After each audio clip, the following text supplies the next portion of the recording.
नमस्कार, मैं प्रियांशु राज, आप सभी का दोस्त और इस शो का होस्ट फिल्मी डेरा के podcast show on off camera में आप सभी का हार्दिक स्वागत और हार्दिक अभिनंदन करता हूं। आज के जो हमारे गेस्ट जो बेहद ही खास है और सिनेमा जगत के एक जाने माने हस्ती हैं। थ्री इडियट्स तो आप सबने देखा ही होगा। उसका एक बहुत ही फेमस डायलॉग है जो आज हर किसी के जुबान पे बैठा हुआ है। जब भी हम मस्ती करते हैं तो हमारे मुंह से वो निकल जाता है। जी हाँ, हम बात करें मिस्टर अतुल तिवारी सर जी का, और आज हम उनसे बातें करेंगे और उनसे काफी सारी इंटरेस्टिंग स्टोरी सुनेंगे।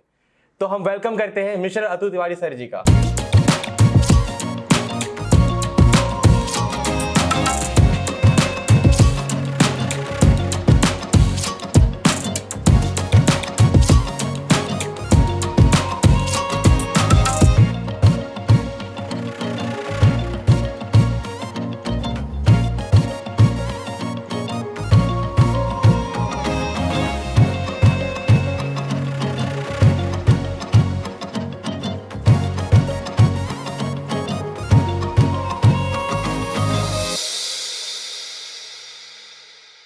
नमस्कार, hi Priyanshu, how are you? I am fine sir, आप कैसे हो सर? बढ़िया, फर्स्ट क्लास, एकदम ठीक ठाक। Sir thank you so much sir, आपने मुझे टाइम दिया और हमारे शो में आप आए। और मुझे बड़ा अच्छा लगा कि आपने शुरू में ही बता दिया ऑडियंस को कि देखिए थ्री इडियट्स का एक इडियट यहाँ बैठा है। सर वो इडियट इतना मजेदार था कि वो आज भी अगर कोई फ्रेंड बोल देता है तो हम उसको इडियट बोल देते हैं वो डायलॉग बोल करके। सर ये जो डायलॉग था जी, तो ये डायलॉग आपको मतलब आपने खुद लिखा था या फिर आपको मिला था ये डायलॉग? देखिए इस छोटे से सीन की जो लोकप्रियता रही है वो भयंकर रही है। इसलिए मैं कह रहा हूँ कि हिंदुस्तान में इससे अच्छी फिल्में बनी हैं, इससे अच्छी फिल्में, इससे अच्छे सीन लिखे गए हैं, लेकिन समहाउ जिस समय ये थ्री इडियट नाम की फिल्म आई उस समय MMS आने शुरू हो गए थे। तो MMS में सीन देखा गया, उसके बाद में धीरे धीरे व्हाट्सएप पे और फेसबुक पे और उस पर सब जगह। तो ये शायद ऐसा अनुमान किया जाता है कि भारतीय सिनेमा का सबसे ज़्यादा देखा गया सीन है। ऐसा बिल्कुल नहीं है कि केवल ज़्यादा वोट मिल जाने से ये best scene of Indian cinema, ऐसा नहीं है। लेकिन हाँ, एक तो ये कि ये बड़ा कॉमेडिक सीन था जिसको देख के लोग हंसते थे, हल्के हो जाते थे हंस के। छोटे से सीन में 3-4-5 मिनट का जो सीन है, और उसमें मेरा डायलॉग तो बहुत ही कम था और मेरा तो जो उसमें कंट्रीब्यूशन था वो बहुत ही कम था। तो ये पूरा श्रेय अगर जाता है तो ये दो लेखकों अभिजात जोशी और राजकुमार हिरानी साहब को और डायरेक्टर राजकुमार हिरानी साहब को जाता है। और दूसरी बात ये थी कि इस सीन में इतना आंसाम्बल काम है कि उसमें आमर भी हैं, उसमें शर्मन भी हैं, उसमें हमारे दोस्त अखिलेंद्र मिश्र जी जो नहीं रहे वो भी हैं, और उसमें ऑफ कोर्स उसमें बमन सर हैं, उसमें मैं हूँ, और उसमें हमारे सबसे ज़्यादा जो हैं हमारे हीरो हैं फिल्म के, जिनकी वजह से फिल्म जानी गई और जिनकी वजह से पूरा सवाल उठता है कि कौन इडियट है, वो जो रट के टॉप कर लेता है या जो कि बिना रटे अपनी बुद्धि लगा करके कुछ सीखने की कोशिश करता है, जो रोल आमिर खान ने किया रणछोड़ दास रैंचो का। और तो इतना आंसाम्बल कास्ट वाला ये सीन था, लेकिन उसमें लोगों ने मुझे याद रखा। तो ये पूरी वजह अगर इसकी है तो कोई वो राजकुमार हिरानी साहब हैं। जहाँ तक ये है कि उस सीन में बहुत कुछ इम्प्रोवाइज़ भी हुआ था, और ये डायलॉग जो था वो मेरा इम्प्रोवाइज़ किया हुआ था कि जो बड़ा पॉपुलर है और आपकी उम्र के लड़के बहुत बोलते हैं कि अश्लील है ये लौंडा। तो वो जो था वो वहीं इम्प्रोवाइज़ हुआ, वहीं कुछ एक आप अपनी इम्पल्स से कुछ करते हैं, और अगर डायरेक्टर को पसंद आ गया तो उसको स्थान दे देता है। तो उसमें कोई मेरी तारीफ़ की बात नहीं है, जितनी तारीफ़ की बात है वो दो लेखकों की, आदरणीय राजकुमार हिरानी साहब की और अभिजात जोशी की है। और सर वो डायलॉग ऐसा है कि आज भी अगर कोई वीडियो बनता है तो उस वीडियो में के बीच में डालना मस्ती के तो वो डायलॉग डाल देते हैं और फिर वो मजा एक अलग सा मजा आ जाता है उस पूरे वीडियो में सर। तो हम अपने ऑडियंस को ये बताना चाहते हैं कि हमारे जो सर हैं वो सर एक बहुत ही बेहतरीन एक्टर के साथ साथ एक राइटर भी है। सर ये जर्नी एक्टर और राइटर वाला सर शुरू कैसे होता है? पहले आप एक्टिंग में गए या फिर पहले आप राइटिंग में गए सर आप? देखिए क्या होता है प्रियांशु जी कि आम तौर से सबसे पहली चीज़ जो दिखाई देती है दुकान के बाहर वही आपको आकर्षित करती है। तो फिल्मों की दुकान में और नाटक की दुकान में जो चीज़ बाहर रखी रहती है, जो आइटम, उसका नाम है एक्टर। उस एक्टर के पीछे क्या क्या होता है तो पता नहीं होता। तो एक्टर से ही और बाकी पूरे नाटक की कहानी से और सब चीज़ों से आकृष्ट होता है पहला व्यक्ति। और मैं लखनऊ शहर का रहने वाला हूँ, और मैं भी नाटकों से पहले आकृष्ट हुआ। और नाटकों में आने के बाद आपको लगता है भाई यही एक चीज़ है, एक्टर है। बाकी तो आपको लाइट समझ में नहीं आती जो जल रही, जिसकी वजह से एक्टर दिखाई देता है, ना आपको वो कॉस्ट्यूम समझ में आती जो किसी और ने एक्टर को पहनाई है, ना उसके पीछे लेखन किसने किया और निर्देशन किसने किया, एक्टर को खड़ा किसने किया है, एक्टर को हाथ में सिगरेट किसने दी है, एक्टर को इधर देखने के लिए किसने बोला। हम तो उसको जानते ही नहीं है, हम तो बस जो बाहर आइटम नज़र आ रहा उसको जानते हैं।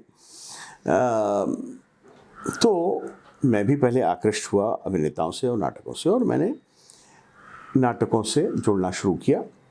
लेकिन मेरी उम्र, मैं बहुत कम उम्र में जुड़ गया था, 12-13 साल की उम्र में जुड़ गया था। जब मैं जुड़ा जा करके और मैंने वो दुनिया पीछे से देखी रंगमंच की, तो पता चला वहाँ 12-13 साल के लड़के के लिए तो बहुत काम होता ही नहीं था एक्टर के तौर पे, लेकिन बाकी काम में मैं जुड़ सकता था। तो मैंने बाकी कामों से जुड़ना शुरू कर दिया, फिर वो चाहे लाइटिंग हो, चाहे सेट डिज़ाइनिंग हो, चाहे वो डायरेक्शन में असिस्टेंट का काम हो, और धीरे धीरे एक्टिंग भी। तो मैं क्योंकि पहले मिठाई की दुकान में घुस गया था, तो मुझे अगर पेठा बनाना है तो उसके लिए पहले कद्दू लाना, उसको छीलना, उसको चूने में डुबाना, फिर उसके पीसेस करना, और फिर उसको शक्कर में डालना, और फिर उसके ऊपर चांदी का वर्क लगाना। ये सब मैंने पहले सीखा, क्योंकि बाद में पेठा बन के दुकान में आना जो अभिनेता का काम होता है वो तो बहुत बाद में आया। और क्योंकि उस उम्र के बच्चे के लिए कोई काम होता ही नहीं था रंगमंच में। बाल रंगमंच की मैं बात नहीं कर रहा हूँ, वो तो मैं भी स्कूल में करता था, रेडियो के लिए काम करता था। तो इस तरह से मेरा परिचय पहले नाटक के पीछे की दुनिया से हुआ, और फिर आगे की दुनिया में मैं धीरे धीरे आया। और उसके बाद में मैंने पहले लखनऊ का ड्रामा स्कूल भारतीय Hindu academy of dramatic arts join किया, क्योंकि तब तक ये स्पष्ट हो चुका था कि बिना ट्रेनिंग के आप ड्रामा भी नहीं कर सकते। तब तक ये माना जाता था प्रियांशु कि नहीं, नाटक करने में क्या है, कोई भी आ जाइए, कर लीजिए, स्टेज पर खड़े हो जाइए, धीरे धीरे सीख जाएंगे। लेकिन सवाल ये है कि एक चीज़ जो आप बचपन से कर रहे हैं, जब आप पैदा हुए थे, जब आप 7-8 महीने के थे, तो आप खड़े हो गए थे, आपके माँ बाप बहुत खुश हुए थे। उसके बाद में आप चले नहीं थे, आपने दौड़ना शुरू कर दिया था, अरे भागा भागा भागा पकड़ा पकड़ा। चले नहीं थे आप, आपने दौड़ना शुरू कर दिया था, क्योंकि आप इस टेबल से दौड़ के वहाँ तक जाते थे कि उसको पकड़ लें। लेकिन अगर आपको एक धावक बनना है, अगर आपको एक रनर बनना है, तो आप नहीं कह सकते मैं तो 6 महीने की उम्र से दौड़ रहा हूँ। उसके लिए आपको ट्रेनिंग लेनी पड़ती है। उसी तरह से अगर आपको फिल्मों की या रंगमंच की दुनिया में जाना है, कुछ भी बन के, चाहे अभिनेता बन के, चाहे डायरेक्टर बन के, चाहे कैमरामैन बन के, चाहे निर्देशक बन के, तो उसके लिए आपको ट्रेनिंग लेना ज़रूरी है। और मैं बड़ा भाग्यशाली था कि मुझे सही उम्र पे, 15 साल की उम्र में, मुझे एक बहुत अच्छे गुरु मिले, जिनका नाम था, अभी इसी वर्ष उनका निधन हुआ है, प्रोफेसर राज पिसारिया साहब। और उन्होंने लखनऊ शहर में एक ड्रामा स्कूल खोला स्टेट गवर्नमेंट के साथ, जिसका नाम है भारतीय Hindu academy of dramatic arts. और आपको इस शहर में भी सैकड़ों की तादाद में वहाँ के बच्चे आपको मिलेंगे, जो कि बहुत अच्छा काम और नाम इस शहर में कर रहे हैं। फिर वो चाहे अतुल श्रीवास्तव हों या राकेश श्रीवास्तव, या तमाम बहुत से नाम हैं, मैं कहाँ तक नाम लूँ, क्योंकि करीब करीब 250 बच्चे आज भारतीय नाट्य अकेडमी के मुंबई शहर में काम कर रहे हैं। वहाँ से काम करने के बाद में, वहाँ से 1 साल का कोर्स करने के बाद में मेरा admission national school of drama में हुआ, दिल्ली में हुआ, और फिर मैं वहाँ गया। पर सर उसमें एक बात ऐसा कि सर जब वो दौर था, जब आपका वो दौर चल रहा था, आपका बचपन, आपने कहा कि आप 13 साल ज्वाइन कर लिए थे आप थिएटर से, बट उस टाइम ऐसा था कि उस टाइम बहुत लोगों को चीज़ें पता नहीं थी। जैसे आज के टाइम में सोशल मीडिया बहुत एक्टिव है, इंटरनेट बहुत एक्टिव है, तो हमें सोशल मीडिया में कुछ स्क्रॉल करते हैं, देखते हैं, तो हमें दिख जाता है कि हाँ यहाँ पे ये बिल्कुल सही बात है। तब वो चीज़ें इतनी एक्टिव नहीं थी, और किसी को अगर बताओ कि नाटक का भी स्कूल होता है तो लोगों को विश्वास नहीं होता था, या नाटक भी एक करियर हो सकता है, एक कैरियर हो सकता है, वो उसको लोग नहीं कि एक करियर ऐसा भी आपका हो सकता है कि जो आपको ज़िंदगी में आगे ले जाएगा, वो आप लोगों को विश्वास नहीं होता था। और सच भी था, क्योंकि सिर्फ एक ही चीज़ से पैसे बनते थे, वो थी फिल्में। फिल्में बहुत दूर एक शहर था बम्बई, जहाँ बना करती थी हिंदी की कम से कम, और स्टूडियोज़ के दरवाजे बहुत ऊंचे होते थे, जहाँ घुसना आसान नहीं होता था। न दूरदर्शन था, न किसी प्रकार का टेलीविज़न था। तो सिर्फ थिएटर से अपने आप को जीवित रख पाना आज भी बहुत मुश्किल काम है। बहुत कम लोग हैं भारत में जो केवल थिएटर से अपने आप को जीवित रखते हैं, या रख पाए हैं, या रख सकते हैं। तो उन दिनों बड़ा मुश्किल काम होता था, लेकिन फिर भी एक पैशन था, और पैशन से जुड़ के बहुत लोग काम करते थे। अधिकतर लोग जो नाटकों की दुनिया में काम करते थे मेरे वक्त में, वो बैंक में नौकरी करते थे, वो अध्यापक होते थे, वो कुछ और होते थे, वो सरकार में काम करते थे। वो IAS ऑफिसर्स होते थे, PCS ऑफिसर्स होते थे और शाम को समय निकाल के नाटक करते थे। नाटक किसी का करियर नहीं था, तो ये बहुत नई चीज़ थी उन दिनों। सही कह रहे हैं आप, लेकिन मैं भाग्यशाली था कि मुझे इसका पता किसी से चला कि एक चीज़ है नेशनल स्कूल ऑफ ड्रामा। मैंने तो ऐसे सुन के मेरी आंखें फट गई, क्या थिएटर सिखाते हैं? हाँ भाई, वहाँ सिखाते हैं। वहाँ एक इब्राहिम अलकाजी साहब नाम के साहब हैं और वो थिएटर सिखाते हैं। उन्होंने शुरू किया था ये, और आज नहीं शुरू किया था, 1958 में शुरू किया था। अरे हम लोग तो अभी 72-73 में बात कर रहे हैं, इतने सालों से, 15 सालों से चल रहा है, हमें तो पता ही नहीं था। कहीं और नहीं है क्या? लेकिन as I said, it was my good fortune कि प्रोफेसर राज बिसारे साहब ने लखनऊ में भी ड्रामा स्कूल शुरू किया, जहाँ मुझे पहले 1 साल पढ़ने का अवसर मिला और उसके बाद में मैं दिल्ली गया। दिल्ली में राष्ट्रीय नाट्य विद्यालय में मैंने ट्रेनिंग ली, और एक्सपोजर ट्रेनिंग में सिर्फ अपनी ट्रेनिंग से ज़्यादा, जैसे एक अच्छी लाइब्रेरी में जाके केवल आप वही अपने विषय की किताब नहीं पढ़ते हैं, 10 और किताबें देखते हैं, अच्छा ये भी है, अच्छा वो भी है, वो सब आप। उसी तरह से मुझे भी अपने होराइजन्स बढ़ाने का मौका मिला, thanks to my gurus, my teachers, whether it was Professor Raj Visaria in Lucknow, whether it was B.V. Karanji in Delhi, and my other teachers at the National School of Drama who taught me different subjects. और आज अगर कोई चीज़ मैं कहना चाहूँगा अपने young भाइयों और बहनों से जो कि इस फील्ड में आना चाहते हैं, चाहे फिल्म की चाहे थिएटर की, कि बिना ट्रेनिंग के मत आओ। जैसे तुम अपने छोटे भाई को क्या बताओगे अगर वो क्रिकेट खेलता है गली में और अच्छा खेलता है, तो तुम उसको क्या, हाँ इसे गली में खेलते रहो, फिर एक दिन सड़क पे खेलने लगोगे, फिर एक दिन मैदान में आ जाओगे? ऐसा नहीं होता। अगर तुम क्रिकेट खेलते हो तो पहले लोकल एकेडमी में जाओ, चंद्रकांत एकेडमी में जाओ, रमाकांत अचरेकर जी के पास अगर नहीं जाते तो तेंदुलकर नहीं होते। तो एक किसी गुरु के पास जाओ, एक किसी एकेडमी में जाओ और वहाँ से सीखो। एकेडमीज़ गुरुओं की वजह से होती हैं। एकेडमीज़ अपने बड़ी बड़ी भवनों की वजह से नहीं होती, बिल्डिंग्स की वजह से नहीं होती। जब हमारा भारतीय नाट्य अकेडमी शुरू हुई थी लखनऊ में, तो उसके पास कोई भवन ही नहीं था। हम लोग तो कहीं भी किसी भी चबूतरे में, कभी कभी किसी बरामदे में, कहीं टॉयलेट के सामने किसी पेड़ के नीचे बैठ के पढ़ते थे। ऐसे ही नेशनल स्कूल ऑफ ड्रामा जब शुरू हुआ था तो बहुत छोटी, आज जो बड़ा सा आपको दिखता है बावलपुर हाउस, वैसा नहीं था नेशनल स्कूल ऑफ ड्रामा। आज जो पूना इंस्टीट्यूट आपको दिखता है वो शुरू से वैसा नहीं था। तो बेसिकली एक गुरु से एक गुरुकुल की स्थापना होती है। सर जब गुरुकुल की स्थापना किसी बड़ी जो है वो बिल्डिंग से नहीं हुआ करती है। गुरुदेव ने जब शुरू किया, रविन्द्रनाथ टैगोर जी ने जब अपना शुरू किया शांति निकेतन में आज भी आपको पेड़ के नीचे बैठ के पढ़ने का और झोपड़े में बैठ के पढ़ने का जो आनंद आता है, उससे आपको शिक्षा मिलती है। किसी बड़े, आजकल क्या होता है कि बड़े बड़े भवन दिखाए जाते हैं तस्वीरों में, अखबारों में, ये यूनिवर्सिटी, वो university, this institute, that institute, and a campus which is in so many acres, a building which is just like what it exists in England in Eton College फलाना ढिमकाना। उससे कुछ नहीं होता। अच्छे गुरु आपको मिले, यही आपका सौभाग्य है। सही बात है सर। तो जब आप उस टाइम NSD जब ज्वाइन करने वाले थे तो उसके एंट्रेंस के एग्जाम्स होते थे, बिल्कुल, जो आज भी होते हैं और जो काफ़ी टफ है सर। बिल्कुल। तो आप जब उस टाइम ज्वाइन करवाए थे उसको सर, उस टाइम आपको कौन कौन से ऐसे मुश्किलों का सामना करना पड़ा था सर? वही ज़्यादातर मुश्किलें जो आज भी जिनका सामना करना पड़ता है लोगों को। हमारा नेशनल स्कूल ऑफ ड्रामा का टेस्ट बड़ा मज़ेदार होता है, तब भी और अब भी। पहले तो आपको रीजनल लेवल पे एक टेस्ट देना पड़ता है। रीजनल लेवल पे आप टेस्ट देते हैं, यानी अगर मैं लखनऊ में था तो लखनऊ क्योंकि कैपिटल था जिस स्टेट में मैं रहता था, तो वहाँ होता था रीजनल टेस्ट। वहाँ पे आपको एक पर्चा दिया जाएगा जिसमें आप सवालों के जवाब देंगे। कितने नाटक पढ़ें, कौन सा नाटक पढ़ें, इस नाटक की समीक्षा कीजिए, उस नाटक की समीक्षा कीजिए, या अगर वो इस लिस्ट में नहीं है तो अपने किसी पढ़े नाटक की समीक्षा कीजिए। उसके साथ में उसमें इन प्रश्नोत्तरों के बाद में बहुत सारे और तरह के सवाल होते थे कि इस चश्मे की ड्राइंग बना के दिखाइए, क्योंकि आपको अगर नाटक की और फिल्म की दुनिया में जा रहे हैं तो कुछ चीज़ें आपको फिजिकल बतानी पड़ेंगी। कैसे बताएंगे आप? इसके स्केच कीजिए, एक कौवे की तस्वीर बनाइए, एक पेड़ की तस्वीर बनाइए, उस तरह से नहीं जैसे बचपन में बनाते थे, उससे बेहतर। उसके बाद में तमाम तरह के और सवाल होते थे। वो पूरा पर्चा 1.5-2 घंटे का देने के बाद में अगर आप वहाँ चुने गए पर्चे से, तब आपका ऑडिशन और इंटरव्यू शुरू होता था।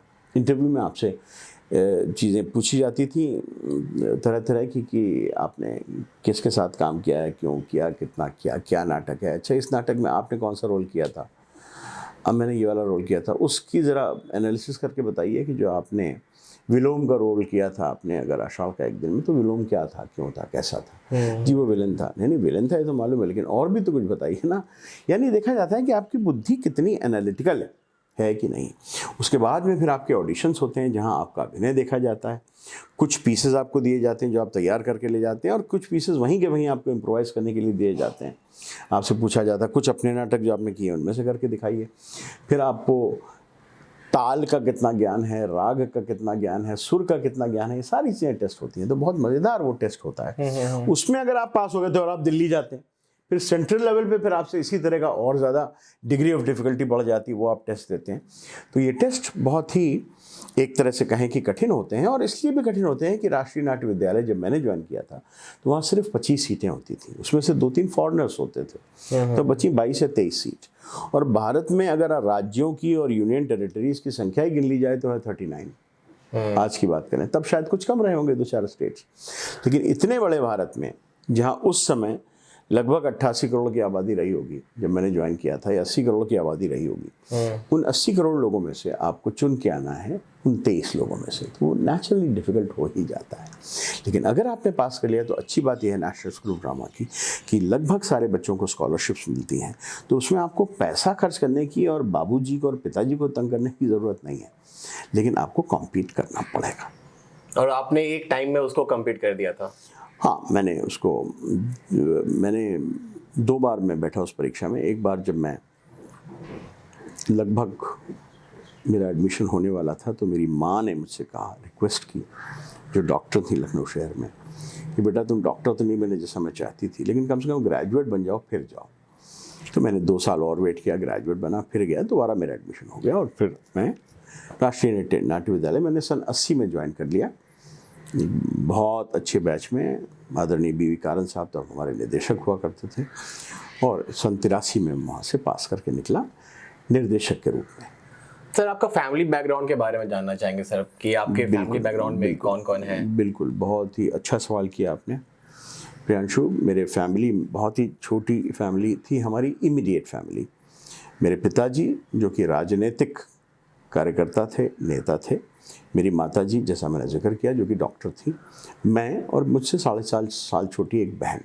तो हमारी इमीडिएट फैमिली तो इतनी ही थी, लेकिन वैसे हमारी फैमिली बहुत बड़ी थी, क्योंकि पिताजी का राजनीतिक कार्यकर्ता होने के नाते घर पे हज़ारों लोगों का आना, सैकड़ों लोगों का रोज़ आना, और दर्जनों लोगों का हमारे घर पे आके रह जाना ये बड़ी कॉमन बात थी। तो हमारी बहुत एक्सटेंडेड फैमिली थी। इसी तरह उस ज़माने में माताजी के डॉक्टर होने का, मैं बात कर रहा हूँ लेट 50s और अर्ली 60s की, उस ज़माने में लेडी डॉक्टर होना माँ का मेरी, तो बहुत से रिश्तेदार, दोस्त, जानने वाले, जिनको अगर किसी तरह की मेडिकल चीज़ की ज़रूरत पड़ी तो लखनऊ बड़ा शहर था, वहाँ आ जाते थे।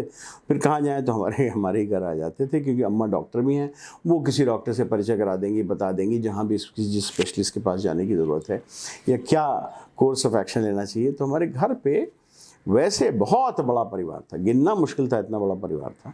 इतने लोगों का खाना बनना, इतने लोगों का रहना, इतने लोगों का आना जाना। लेकिन इमीडिएट परिवार हमारा ये 4 ही लोगों का था। अब मेरे माता पिता नहीं रहे हैं, तो मैं और मेरी बहन, अब मेरा परिवार इतना ही है। तो सर, जैसा कि आपने बताया कि आपके फैमिली में आपकी मम्मा डॉक्टर थी, पापा राजनीतिक से थे, राजनेता, मतलब वो थे, नेता थे। मतलब एक नेता, एक डॉक्टर, और एक फिर हम निकल के एक्टर। बिल्कुल, तो इसीलिए इसके बीच में ऐसा, मतलब बिल्कुल सही बात है। हमारे यहाँ अच्छी बात ये थी कि पिताजी का ऐसा मानना था कि हर एक को आज़ादी मिलनी चाहिए कि वो क्या कर रहा है, क्यों कर रहा है, किसके लिए कर रहा है, कैसे कर रहा है। तो पिताजी ने मुझे पूरी आज़ादी दी थी। हाँ, माँ का मेरे सपना था कि मैं भी, अच्छा, और मैं एक डॉक्टरों की फैमिली से आता हूँ। मेरे ग्रैंडफादर डॉक्टर थे, मेरे फादर डॉक्टर थे, हालांकि उन्होंने प्रैक्टिस कभी नहीं किया डॉक्टरी करने के बाद में, राजनीति में चले गए वो। मेरी माँ डॉक्टर थी, मेरी मौसी डॉक्टर थी, और अब अगली जनरेशन में चले तो मेरी बहन डॉक्टर है, मेरे बहनों ही डॉक्टर हैं।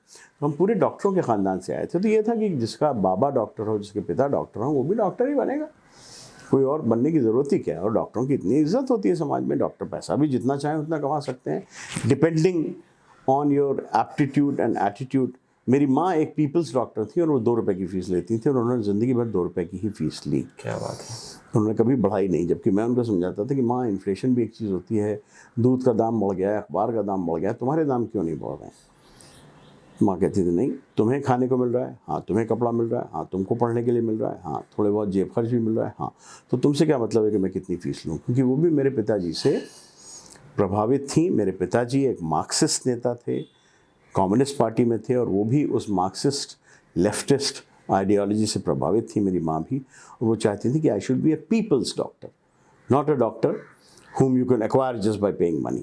मुझे पैसा चाहिए ही नहीं। तो ये बहुत बड़ी बात है सर। ये बहुत बड़ी बात थी, और उसी बहुत कम से पैसे में हमें मेरे माँ बाप ने पाला।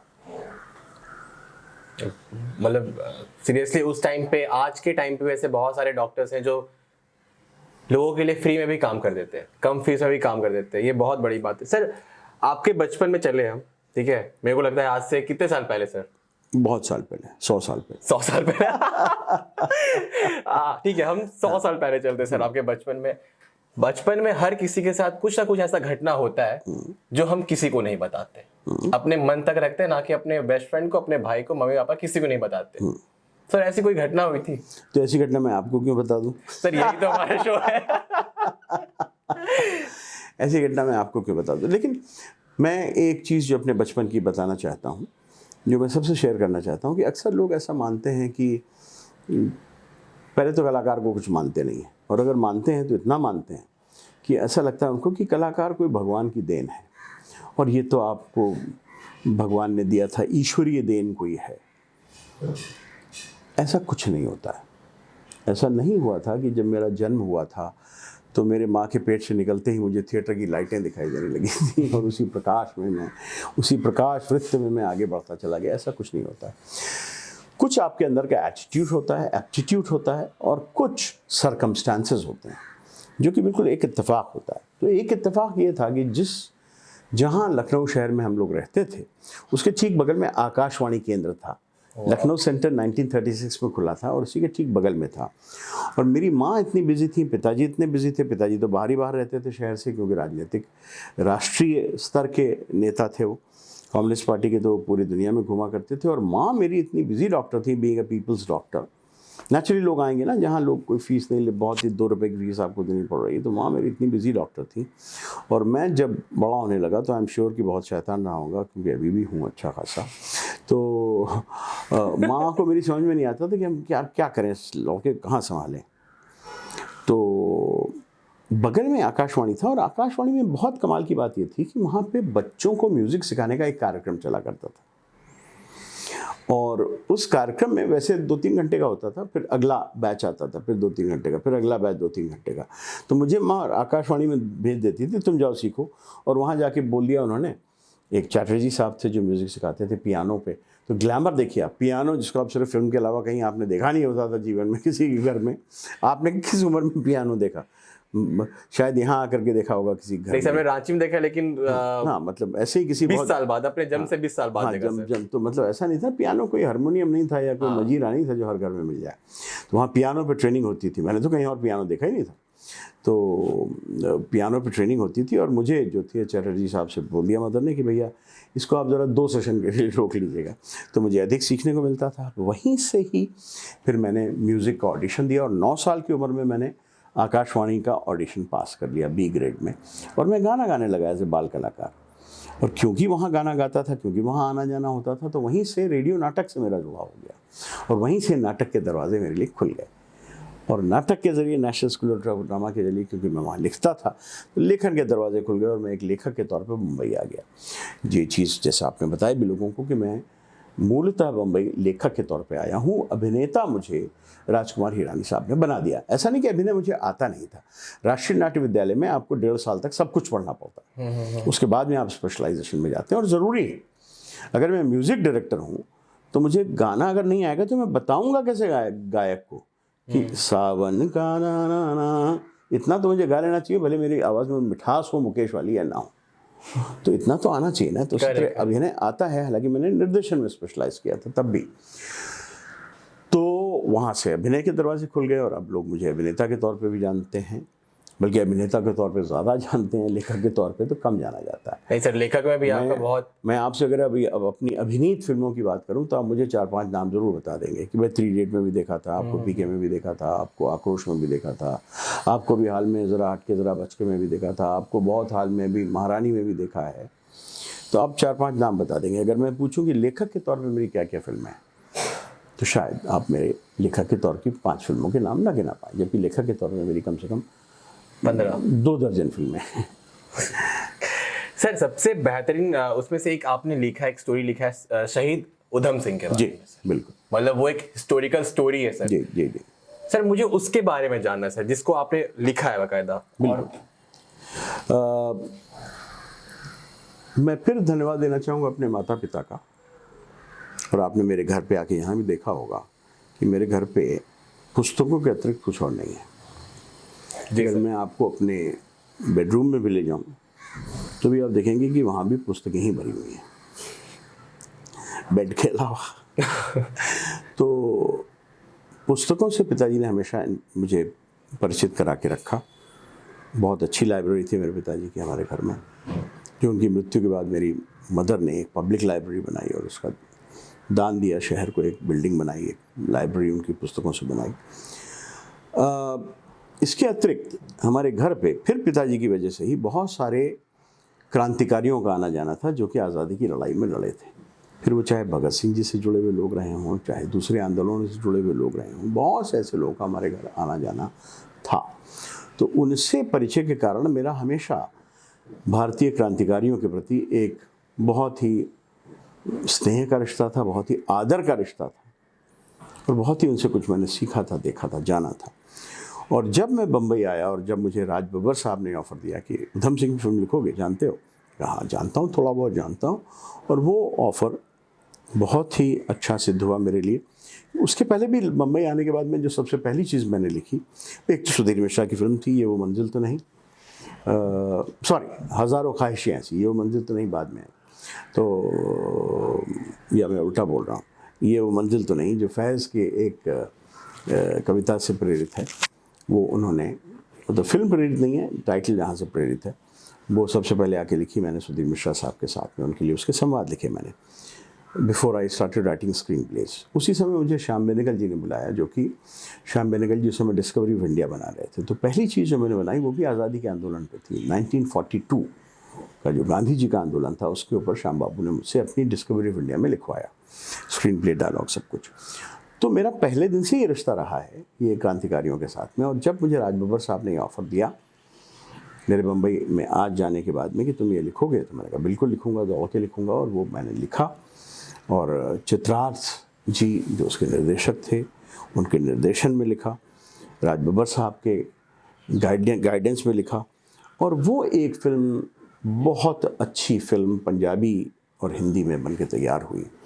और उस फिल्म की मकबूलियत अगर आपको देखनी है, उसकी सफलता अगर आपको देखनी है, तो उस ज़माने में जब ये फिल्म रिलीज़ हुई थी 2001 में, तो कनाडा, अमेरिका, इंग्लैंड, हमने इंग्लैंड में शूट भी किया था उस फिल्म को जा कर के। तब तक कोई पंजाबी फिल्म बाहर नहीं जाती थी, अभी तो सब जाती हैं। उस समय तक ये सबसे महंगी पंजाबी फिल्म भी थी, हालांकि बहुत कम बजट में, बड़ी तकलीफ़ों में बनी थी, इसके बावजूद भी। उस समय अगर आप कनाडा, अमेरिका और इंग्लैंड जाते तो आप देखते कि कोई पंजाबी घर ऐसा नहीं था जिसके पास में इसका DVD ना हो। अच्छा। DVD नया नया आया था और हर आदमी ख़रीद के रखता था। देख चुकने के बाद भी, जिसने देख ली है, हॉल में भी देख ली, वो भी रखता था एक DVD। जैसे हम घर में बहुत सी किताबें पढ़ी रहने देते हैं ना, जो रोज़ पढ़ते नहीं हैं, गीता हो गई, रामायण हो गई, कुरान हो गई, हम कौन सा रोज़ पढ़ते हैं। लेकिन हमारे घर में होती है तो हमको एक दिल को एक ढांढस बंधा रहता है, एक हिम्मत बंधी रहती है। वैसे ही ये थी शहीद उधम सिंह फिल्म का DVD, जो कि हर पंजाबी घर में आपको मिलता था यहाँ पे। और इन तीनों कंट्रीज़ में बुला के जो पंजाबी कम्युनिटी थी, उसने जिस तरह का सम्मान किया राज बब्बर साहब का, चित्रार्थ जी का और मेरा, वो भी मैं कभी भूल नहीं पाऊँगा।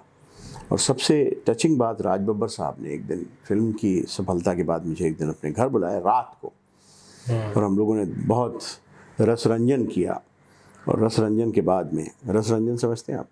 जी सर। अरे करते हैं तो नहीं सर, अभी नहीं। तो रसरंजन के बाद में बब्बर साहब ने एक बहुत ही इमोशनल बात बोली, और बोले कि अतुल, मैं अक्सर सोचता था कि इस देश में जब कोई एक्टर नहीं रहता है, उन दिनों सिर्फ दूरदर्शन ही था मेनली, तो दूरदर्शन पे उसकी कोई फीचर फिल्म दिखाते हैं। मैं अक्सर सोचा करता था कि मेरी कौन सी फिल्म दिखाएंगे अगर कभी मुझे कुछ हुआ तो। क्या ये इंसाफ का तराजू दिखाएंगे जिसमें मैंने रेपिस्ट का रोल किया था? क्या ये फलानी फिल्म दिखाएंगे जिसमें मैं ऐसे ही था, फलाना दिखाएंगे, ढिमकाना दिखाएंगे? अब मुझे गर्व है कि मेरे पास एक ऐसी फिल्म है, शहीद उधम सिंह, जो शायद मेरे न रहने पे देश को दिखाई जाए, और मुझे बड़ा गर्व होगा जब ये देश को दिखाई जाएगी। ये बहुत इससे बड़ा कॉम्प्लीमेंट नहीं मिल सकता था। एग्जैक्टली ये बहुत गर्व की बात है सर कि मतलब आपकी लिखी फिल्म और वो बब्बर साहब ने अपने जीवन से ये रिलेट कर दिया कि हाँ बिल्कुल, उनके बिल्कुल। बाद अगर कोई फिल्म दिखाई जाए किसी तौर पे तो ये होगी। सर कभी आप शूटिंग के दौरान शूट कर रहे हो तो कभी कोई ऐसा टफ सिचुएशन आया हो जो आपको याद हो सर? कोई भी tough situation as an actor, as a writer? As an actor sir. As an actor बिल्कुल बिल्कुल बिल्कुल बिल्कुल ऐसा बहुत बार होता है, क्योंकि मूलतः मैं अभिनेता नहीं हूँ, मूलतः मैं निर्देशक, मेरी ट्रेनिंग एज ए डायरेक्टर हुई, और मूलतः मैं लेखक हूँ। तो अक्सर अभिनेता के तौर पे मैं डगमगा जाता हूँ, और ये कहने में मुझे कोई शर्म नहीं है, जो सच्चाई है वो सच्चाई है। एक आपने लिखा है सर साउथ की फिल्म भी लिखी है सर आपने, तो आपका साउथ की तरफ भी रुझान ज्यादा है क्या है सर? उस जो फिल्म आपने लिखा है सर वो फिल्म का नाम क्या था सर आपका? दक्षिण की 5-6 फिल्मों से मेरा जुड़ाव रहा है। I am very grateful to great actor Kamal Haasan साहब, who called me down south to Chennai, and he was working on a very interesting film called मर्म योगी। अब मर्म योगी नाम की भी एक पूरी कहानी है। मर्म योगी का अर्थ तो आप समझ ही गए होंगे, लेकिन मर्म योगी पहली फिल्म थी एमजीआर की, इसमें एमजीआर साहब ने काम किया था, और वो फिल्म लिखी हुई थी आदरणीय करुणानिधि जी की, और उसी टाइटल का इस्तेमाल करके एक और नई फिल्म कमल हासन साहब ने शुरू की, और उसमें चाहते थे कि वो हिंदी में ही बने, इंग्लिश में ही बने, और इसलिए उन्होंने मुझे बुलाया और मैंने उसके हिंदी डायलॉग्स लिखने शुरू किए उनके साथ में। फिल्म बननी शुरू हुई, किन्हीं कारणों से वो फिल्म बीच में रुक गई। इसी बीच में एक फिल्म थी जो वो उनकी पूरी होने वाली थी, जिसका नाम था दशावतार।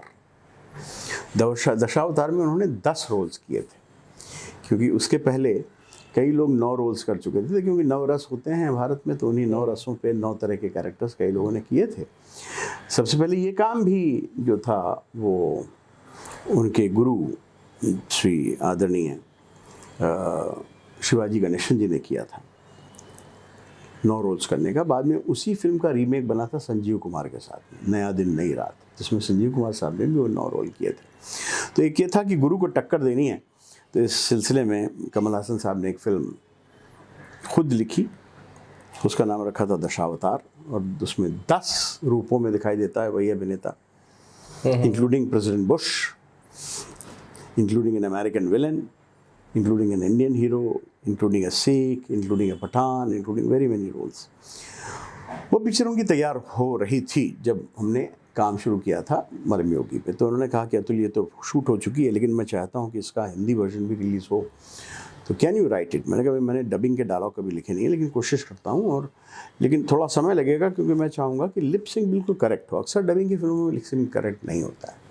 तो एक प्री शॉट फिल्म में कैसे जोड़ा जाए और कैसे किया जाए, तो उसके मैंने दशावतार के डायलॉग्स लिखे, और कमल हासन साहब को डायलॉग्स पसंद आए, और उन्होंने कहा कि मैं चाहता हूँ कि इसमें बोलने में मुझे कहीं गलती ना हो, एक्सेंट्स की, क्योंकि इतनी तरह के एक्सेंट है, पठान का अलग है और सरदार का अलग है, और बाकी जो कॉमन हिंदी वाले एक्सेंट अलग है, और फलाना ढिमकाना। तो you B with me in the dubbing also. तो मुझे उनके साथ में बहुत अच्छा समय बिताने का मौका, लिखते समय भी इसको और करते समय भी रहना पड़ा, क्योंकि करते समय भी अक्सर आपने लिख तो लिया देख करके लिप, लेकिन बाद में जब करने चले तो किसी वजह से वो लिप नहीं सिंक कर रहा, तो आपको बदलना पड़ेगा वर्ड, लेकिन वैसे ही वर्ड जिसमें लिप सिंक भी मिल जाए आपको। तो ये मेरा बड़ा अच्छा समय कमल हासन साहब के साथ गुजरा। इसके बाद में वो एक डबल बिल बनाना चाहते थे, जिसमें कि 2 फिल्में थीं, विश्वरूपम 1 और विश्वरूपम 2। उसके लिए उन्होंने मुझे बुलाया शुरू से, और उस फिल्म में मैं शुरू से जुड़ा रहा उसके लेखन में और उसके हिंदी वर्जन के लेखन में।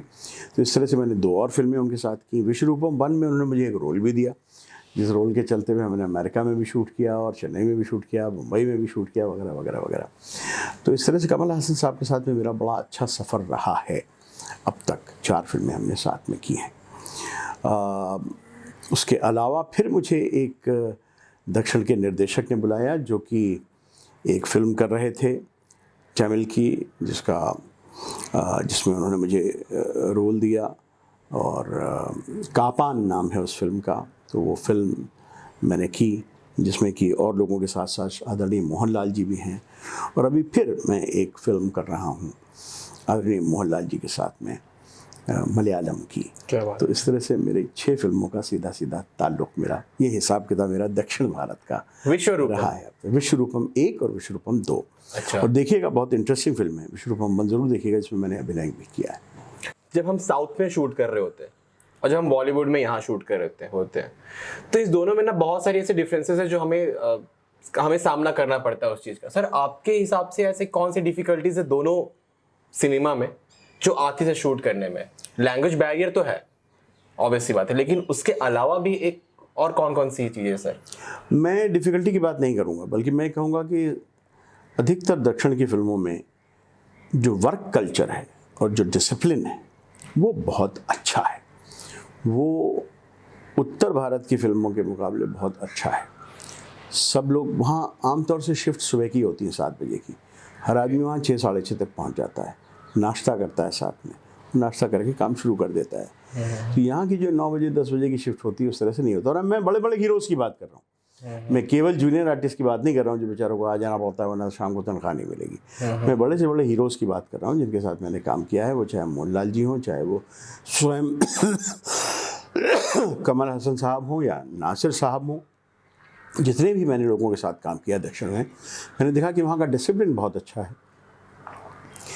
जिस तरह से खाने के समय खाना, जिस तरह में ख़त्म होने के समय ख़त्म हो जाना, जिस तरह से बहुत बड़े बड़े टिफ़िन्स का आना जिसमें कि आपको खाने में कम से कम 20 तरह की वैरायटी एक समय में मिलती हैं, वो पहले कम से कम जब मैंने शुरुआत की थी तब उत्तर भारत के सिनेमा में बहुत कम हुआ करता था, या कम से कम साधारण लोगों के लिए सेट पे बहुत कम हुआ करता था। अब हालांकि बहुत चीज़ें इम्प्रूव हो गई हैं उत्तर भारतीय सिनेमा में भी, ख़ास करके कॉरपोरेटाइजेशन के बाद से, क्योंकि अब जो है एक कॉरपोरेट तरह से फिल्में बनती हैं। जब बड़े से बड़े हाउसेस की भी अगर नाम ले लें हम, मैं नाम नहीं लेना चाहूँगा यहाँ पे, तो उस पे सबको बराबरी से खाना पीना मिलना, सबको बराबरी का आदर मिलना, या और working conditions, whether it's air conditioning, whether it's this that, जो कुछ भी चीज़ें हैं, या पानी पहले जो होता था एक तरह का एक डिस्क्रिमिनेशन होता था कि पता चला अगर आप जूनियर आर्टिस्ट हैं तो आपके लिए खुला हुआ पानी बोतल में भर के आपको बाल्टी से उसने पिला दिया,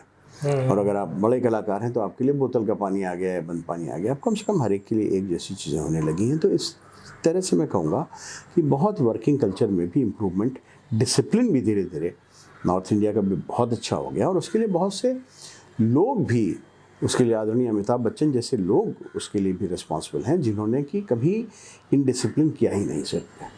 करेक्ट। सर, आपके साथ कभी शूट करने के दौरान कोई ऐसा टफ सिचुएशन आया है एज एन एक्टर सर? क्योंकि आप एज एन राइटर आप इंडस्ट्री में आए, आपका ज़्यादा रुझान राइटर में है सर। बिल्कुल बिल्कुल हुआ है। मैं तो, अगर आप मेरा रिज्यूमे देखें, मेरा बायोडाटा देखें, मेरा CV देखें, तो आप उसमें लिखा पाएंगे कि passionate theatre maker, a professional film man, a reluctant accidental actor, ये मेरा रिज्यूमे कहता है। तो बिल्कुल सच बात है कि मैं तो रिलक्टेंट एक्टर था और एक्सीडेंटल एक्टर था कि एक मेरे मित्र राजकुमार हिरानी ने मुझे एक रोल के लिए बुलाया। जब मैंने पूछा कि राजू यार तुमने मुझे क्यों बुला लिया, तो राजू हिरानी ने कहा यार तुम जिस तरह खुल के हंसते हो ना, आजकल वैसे हंसते नहीं हैं लोग, इसलिए मैंने तुमको बुलाया। जितना खुल के तुम जिस तरह हंसते हो वैसे बहुत कम लोग आजकल जो है ना थोड़ा सा एक शर्मीली हंसी का फैशन कम से कम उस समय था, मुझे पता नहीं अब क्या है। तो तुम जितना खुल के हंसते हो, मुझे खुल के हंसने वाला आदमी चाहिए था जो कि दिल खोल के एंजॉय करे और बाद में दिल खोल के उसको धक्का भी लगता है, दोनों चीज़ों में। इसलिए मैंने तुमको बुलाया। तो मैं एक्सीडेंटल एक्टर अपने आप को मानता हूँ, क्योंकि मैंने कभी उसको परस्यू नहीं किया एक्टिंग को। राइटिंग को मैं परस्यू करता रहा, अब आने लगी तो वो भी एक आदत बन गई है, वो भी एक चीज़ बन गई है, वो भी एक लाइफ का हिस्सा बन गई है। तो ऐसी बहुत सी चीज़ें हैं। तो मेरे लिए हमेशा वो चैलेंजिंग रहती है एक्टिंग, और कभी कभी मैं बहुत गौरव भी कर जाता हूँ। मैं अगर बिल्कुल नाम लेके आपको बताऊँ तो बहुत अजीज़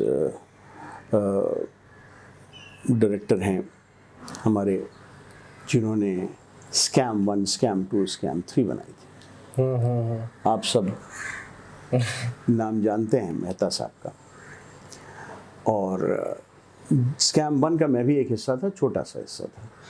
and I froze as an actor, I could not deliver my best.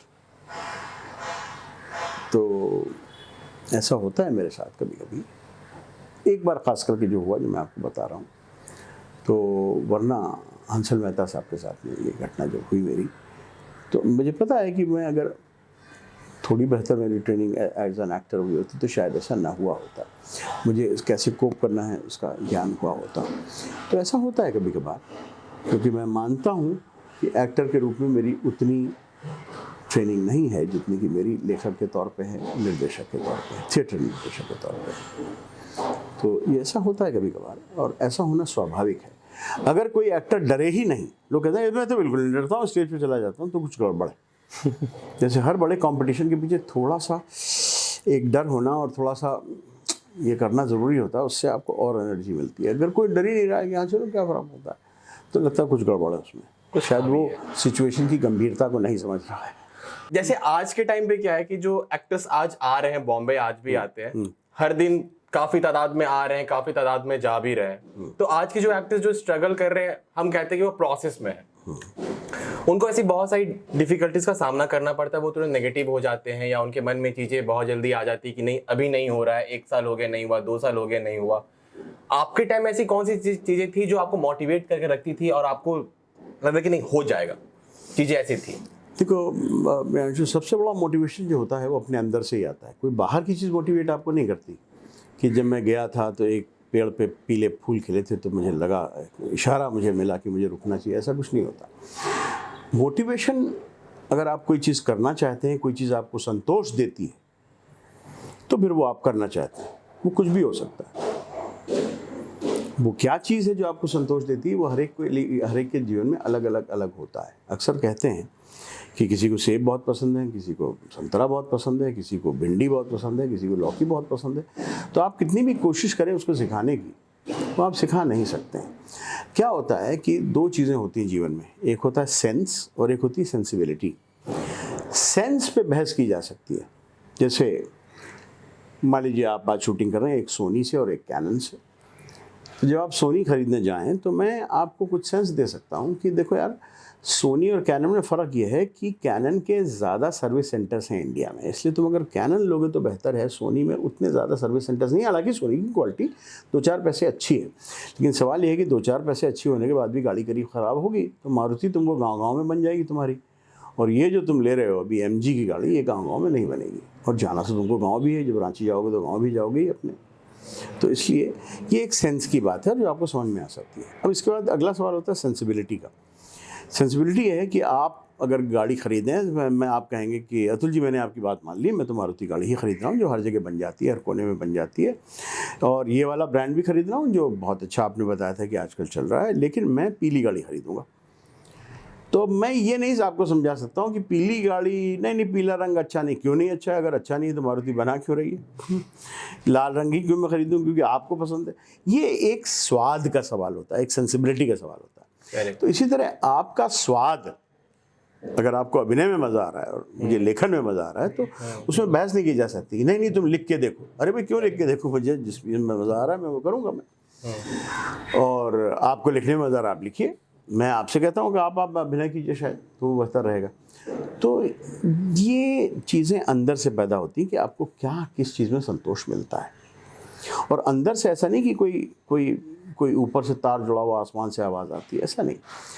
हमारे अपने कारण होते हैं, हमारी अपनी सोसाइटी होती है जिससे हम सीख के हमको एक चीज़ में अधिक मज़ा आता है और दूसरी चीज़ में हमको कम मज़ा आने लगता है। जैसे स्वाद भी हमारे बनते हैं, क्योंकि हमारी माँ एक विशेष दाल बनाती थी, वो अच्छी थी, तो हम अपनी पत्नी से भी कहते हैं यार तुम वो वाली दाल बनाया करो, मिक्स वाली दाल बनाया करो, इसमें 5 दालें पड़ती हैं, माँ बहुत अच्छा बनाती थी। आपका स्वाद वैसा हो गया। तो वैसे ही आपका स्वाद अभिनय की तरफ है, कि आपका स्वाद कॉस्ट्यूम की तरफ है, कि कैमरा की तरफ है, कि एडिटिंग की तरफ है, कि लेखन की तरफ है, कि निर्देशन की तरफ है। आपका स्वाद क्या है और किस फील्ड में है, ये भी आपको बड़ा छोटा होने का एहसास देता है कि मेरी फील्ड तो फिल्म है, मेरी फील्ड मेडिकल नहीं है, जैसा मेरे केस में था। मेरे नेशनल स्कूल ड्रामा में ऐसे भी लोग थे, कुछ एक आध, जो डॉक्टरी पढ़ के छोड़ के फिर नेशनल स्कूल ड्रामा आए थे। मुझसे उम्र में बड़े थे, क्योंकि डॉक्टरी पढ़ने के बाद में भी उनको मज़ा नहीं आया डॉक्टरी में, और फिर उन्होंने नेशनल स्कूल ड्रामा में पढ़ाई शुरू की। बहुत सारे उदाहरण हैं, बहुत बड़े भारत के निर्देशक हैं नेशनल स्कूल ड्रामा से। प्रसन्ना IIT कानपुर से केमिकल इंजीनियरिंग में MSc करने के बाद में नेशनल स्कूल ड्रामा उन्होंने ज्वाइन किया। क्यों? क्योंकि उनको वो केमिकल इंजीनियरिंग करने में मज़ा नहीं आ रहा था, जबकि केमिकल इंजीनियरिंग IIT का सन 76 में बहुत बड़ी चीज़ होती थी। कहीं अमेरिका जाता आज आदमी वो अरबपति होता, लेकिन वो आदमी एक गांव में रह करके काम कर रहा है क्योंकि उसको वो चीज़ में मज़ा आ रहा था उसको। तो ये एक तो बात होती है कि आपका पैशन क्या है। अगर आपका पैशन है तो, हालांकि मैं बहुत बड़ा भक्त नहीं हूँ, मगर मुझे साईं बाबा के मंदिरों में लिखे 2 शब्द बहुत अच्छे लगते हैं, एक श्रद्धा और एक सबूरी। श्रद्धा है कि जिस भी चीज़ में आपकी श्रद्धा है, अगर आपकी श्रद्धा अभिनय में है तो मैं अभिनय करूँगा। एक बार अगर श्रद्धा है तो उसको रखो कुछ दिन, आसानी से मत छोड़ दो, क्योंकि साल भर में भगवान नहीं मिले तो हमने छोड़ दिया उनको। वो श्रद्धा रखो जो भी तुम्हारा चोजन फील्ड ऑफ आर्ट है। और सबूरी यानी सब्र, धीरज बहुत बड़ी चीज़ है। धीरज रखो थोड़े दिनों में। अगर तुम्हारी श्रद्धा सच्ची है और श्रद्धा के प्रति तुम काम कर रहे हो, श्रद्धा सच्ची का ये मतलब नहीं होता कि मैं यहीं बैठ के खाली श्रद्धा कर रहा हूँ आँख बंद करके। अगर तुम उसके प्रति मेहनत कर रहे हो, काम कर रहे हो, अपने आप को बेहतर कर रहे हो as a bhakt of that particular thing in which you have your shraddha, तो सब्र रखो, तुम्हें सफलता मिलेगी ही मिलेगी। ये 2 चीज़ें ज़रूर याद रखने की आवश्यकता है।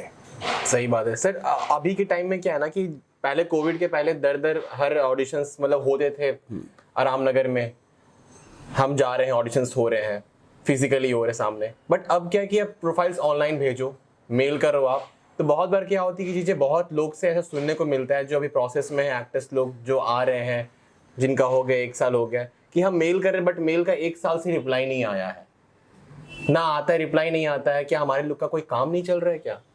इंडस्ट्री में चल तो रहा ही होगा, बट रिप्लाई क्यों नहीं आ रहा है? और आपके टाइम पे सर, जब आपने स्टार्ट किया था एज एन एक्टर, जब करियर आपने शुरू किया था सर, उस टाइम की चीज़ें क्या अलग थी अभी से सर? फ्रेंड्स, थोड़ा सा अंतर है। कुछ चीज़ों का संघर्ष बहुत बड़ा था मेरे समय में, क्योंकि मेरे समय में जब मैं बम्बई आया था तो सिर्फ एक दूरदर्शन का चैनल होता था, वो भी केवल शाम को आता था। तो यानी the quantity of content was very little. कुछ फिल्में होती थी जहाँ तक पहुँचना आपका बड़ा मुश्किल होता था। कला फिल्मों से हम लोग जुड़े हुए थे, जिसमें बहुत कम पैसा होता था, जिनको NFDC बनाती थी, कभी कभी प्राइवेट प्रोड्यूसर्स बनाते थे। तो साल में हमको अगर एक फिल्म करने को मिल गई और एक सीरीज़ मिल गई दूरदर्शन की, तो बहुत बड़ी बात होती थी। उसी में आपको काम चलाना पड़ता था, उसी में सब लोग काम चलाते थे और रहते थे। फिर आप चाहे सुधीर मिश्रा हों और चाहे आप सुष्मिता मुखर्जी हों या आप अतुल तिवारी हों, जो कुछ भी हो, उतना ही बहुत होता था, उससे ज़्यादा काम ही नहीं था। धीरे धीरे काम बढ़ा जब दूरदर्शन के और TV के बहुत सारे चैनल्स खुलना शुरू हुए, तो ये काम की तादाद बढ़ी। फिर फिल्में भी बढ़ने लगी धीरे धीरे, और अब भारत जो है धीरे धीरे दुनिया का सबसे बड़ा फिल्म मेकिंग कंट्री बन गया है। फिल्में बनने लगी और अब तो OTT भी आ गया। तो अभी तो इस समय काम का वॉल्यूम बहुत ज़्यादा है। हालांकि ये बात सही है कि पिछले 6, 7, 8 महीने से कुछ काम का वॉल्यूम कम हुआ है, किसी वजह से बाज़ार में कुछ बॉटलनेक्स हैं और उनकी वजह से काफ़ी पुरानी चीज़ें स्टोर हो गई हैं जो आगे नहीं आ पाई हैं, तो नई चीज़ें थोड़ा कंपैरेटिवली कम बन रही हैं, लेकिन बन रही हैं। कास्टिंग का जहाँ तक सवाल है, उसमें नए नए तरीके आ गए हैं। पहले आप सीधे जाते थे, मिलते थे फिल्म वालों से, डायरेक्टर से ही मिलते थे आप। बीच में एक कास्टिंग डायरेक्टर आ गया जिससे आप जाके मिलने लगे, या उसके कास्टिंग डायरेक्टर के असिस्टेंट से मिलने लगे, तब भी आप सामने जा कर के बात करते थे और करते थे। अब जैसा कि आपका कहना है कि प्रोफाइल भेज दीजिए हम देख लेंगे, या ऑडिशन खुद करके भेज दीजिए हम देख लेंगे। तो ये जो है, हम जानते हैं कि आजकल कम्युनिकेशन में जब से ईमेल्स चलने लगे हैं और जब से ईमेल का ईजाद हुआ है, तो हमारा कम्युनिकेशन डायरेक्ट ख़त्म हो गया और इनडायरेक्ट तरह से कम्युनिकेट हम करने लगे हैं ज़्यादातर फील्ड्स में। हम माँ बाप के साथ भी मिलते कम हैं, अगर वीडियो कॉल कर ली तो बहुत बड़ी बात है, वरना हम ईमेल पे भेज देते हैं, भैया भाभी बॉस धोबी को सबको ख़त अपने। ये थोड़ा सा एक मसला है जो कि नया है, अभी सोसाइटी को इसमें सेटल होते थोड़ा समय लगेगा, हम अभिनेताओं को इसमें समय होते लगेगा थोड़ा सा। लेकिन बात आपकी सच है कि अक्सर रूबरू मुलाकात, मुखामुखम मुलाकात, आमने सामने की मुलाकात में जिस तरह का ट्रांसफरेंस ऑफ टैलेंट होता है, जिस तरह से आपका टैलेंट सामने जा पाता है, वो अक्सर इस तरह भेजने में नहीं जा पाता है। और मैं अक्सर प्रोटेस्ट भी करता हूँ अपने कास्टिंग डायरेक्टर फ्रेंड से। मैं कहता हूँ भैया तुमने मुझे स्क्रिप्ट भेज दी, बहुत अच्छा बात है। अब तुम चाहते हो कि मैं ऑडिशन भी खुद ही कर लूँ, तो तुम क्या कर रहे हो? तुम मेरे चरित्र को अगर काम मिला तो तुम पैसे तो लोगे ना अपने कमीशन के। तो तुम तो खाली पोस्टमैन रह गए ना कि उधर से एक चिट्ठी आई प्रोड्यूसर की कि मुझे एक मोटा आदमी चाहिए, बूढ़ा आदमी चाहिए जिसके बाल सफ़ेद हों, तो तुमने मेरे पास वो चिट्ठी भेज दी, उसका जवाब मैंने लिखा, मैंने भेज दिया। तुम सिर्फ पोस्टमैन का काम कर रहे हो, उधर से उधर चिट्ठी ले जा रहे हो, तुम खुद कुछ नहीं कर रहे हो। जबकि जब ये डायरेक्टर्स हमसे मिलते थे और हमारा ऑडिशन लेते थे तो वो हमें हमारे लिए डायरेक्टर की तरह होते थे, हम उनकी पूरी इज्जत करते थे और वो हमें बताते थे नहीं नहीं अतुल जी आप थोड़ा लाउड करें, थोड़ा कम कीजिए। जब कम किया, नहीं बहुत कम हो गया, इतना भी नहीं, थोड़ा सा, या कुछ और चीज़, अतुल जी इधर ऐसा मत कीजिए, अच्छा ये जैकेट उतार दीजिए आप, ये जैकेट उतनी अच्छी नहीं लग रही। अब तो ऐसा कोई निर्देश देने वाला व्यक्ति ही नहीं होता है। तो it is a little tragic situation, I feel so. Sir कुछ क्वेश्चंस हमारे ऑडियंस की तरफ से प्लीज़ हम पूछना चाहेंगे। हमारा ऑडियंस का एक सर क्वेश्चन है कि एक इंस्पायरिंग एक्टर का सवाल है कि स्क्रीन प्ले लिखते वक्त एक राइटर को किन सब बातों का ध्यान रखना चाहिए? बहुत अच्छी बात है कि एस्पायरिंग एक्टर जो है वो स्क्रीन प्ले का सवाल पूछ रहा है। उसको तो अभिनय के सवाल पूछने चाहिए थे, लेकिन बहुत अच्छी बात है। तो एस्पायरिंग एक्टर को मैं कहना चाहूँगा कि स्क्रीन प्ले लिखने में जिन चीज़ों का ध्यान रखना चाहिए वो ये है कि हम अपनी कहानी को सरलतम तरह से कैसे फिल्म के ज़रिए, जिसमें हो सके, सिनेमा में और नाटक का अंतर यह है कि सिनेमा जो है वो विजुअल स्केप में काम करता है और नाटक डायलॉग स्केप में काम करता है। तो मिनिमम डायलॉग्स के साथ, कम से कम डायलॉग्स के साथ में पूरी कहानी को सरलता से अच्छे सुदर्शन विजुअल्स के साथ में ऑडियंस तक पहुंचा सके।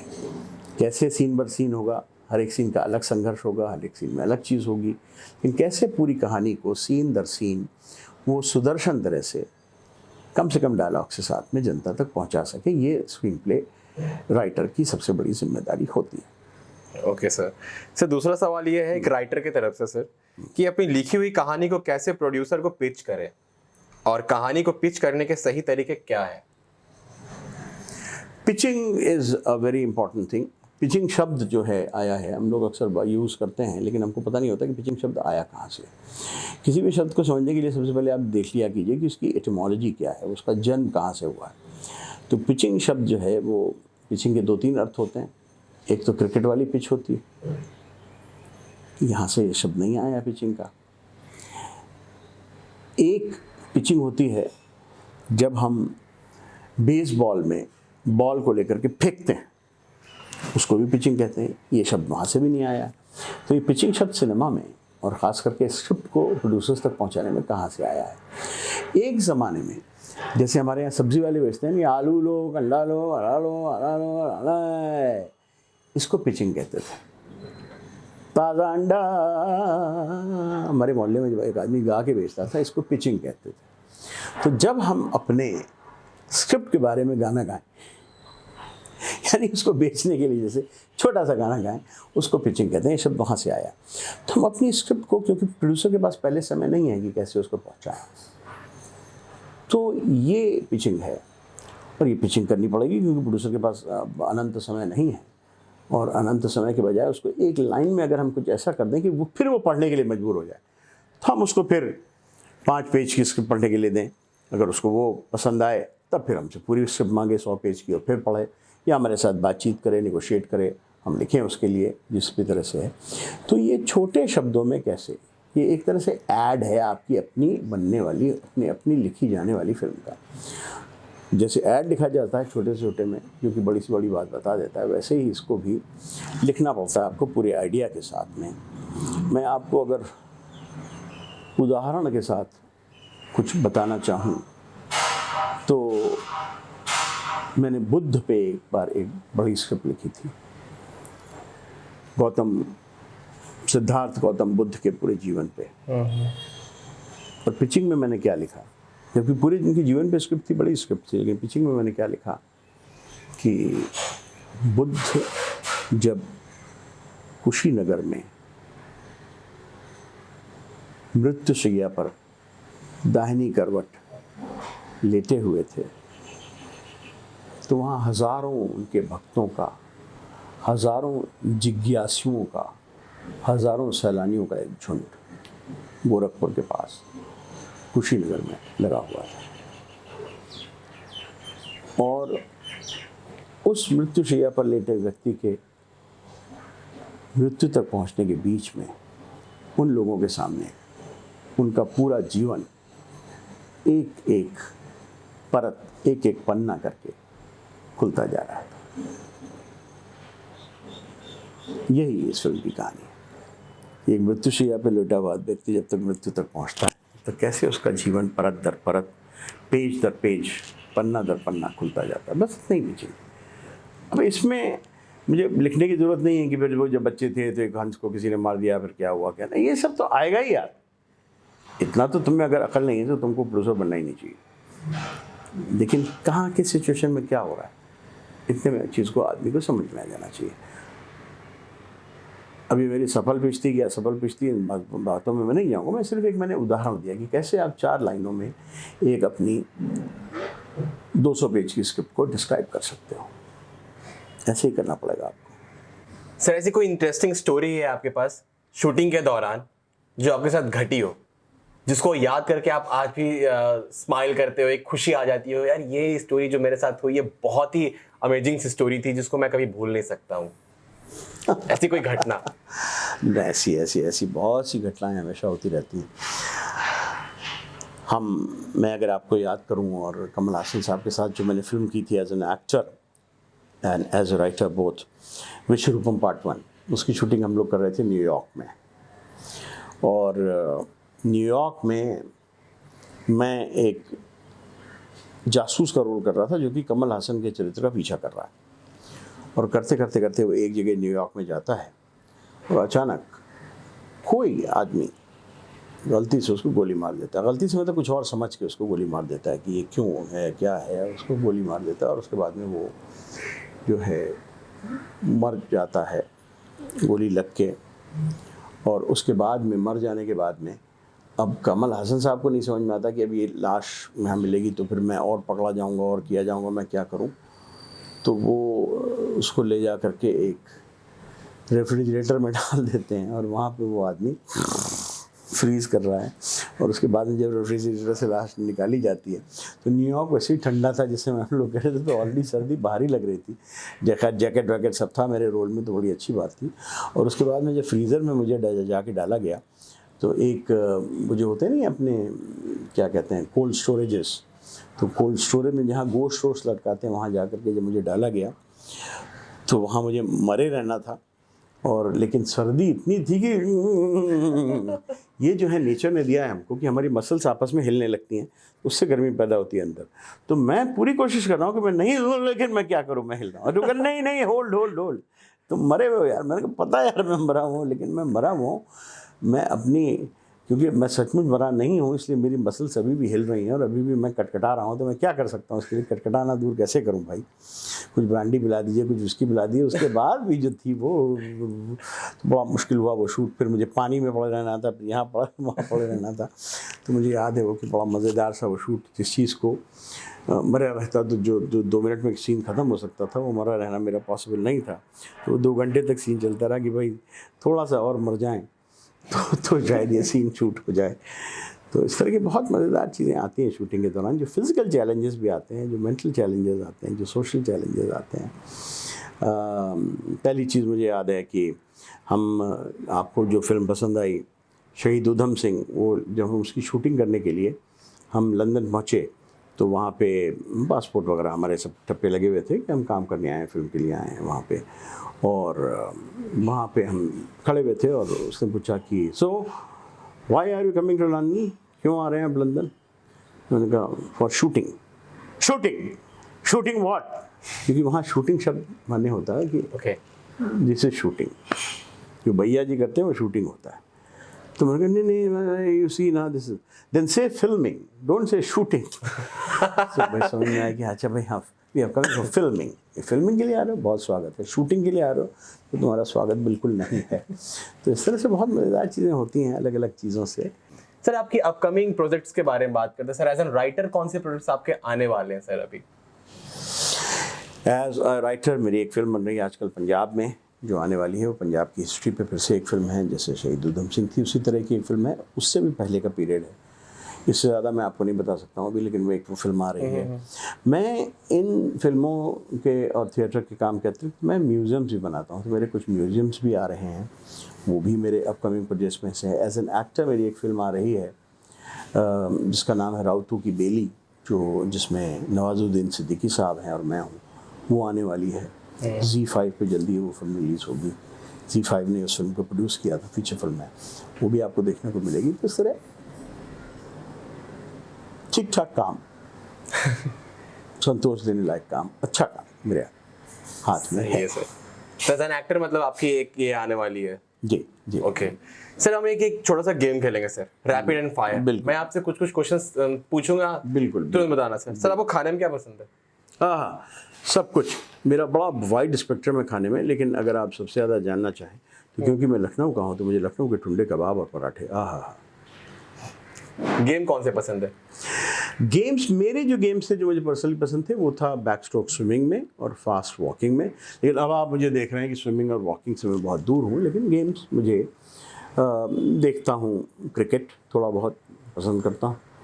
और खेलना कौन सा पसंद है सर?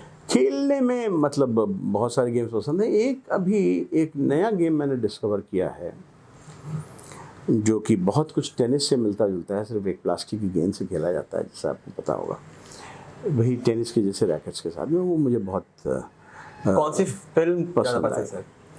फिल्मों की अगर बात करें हिंदुस्तानी फिल्मों की, कि एक फिल्म का नाम ही आपको लेना है इन हज़ारों लाखों फिल्मों के बीच से, तो मैं नाम लूँगा मुगले आज़म का, कि मुझे बड़ी परफेक्ट फिल्म लगती है।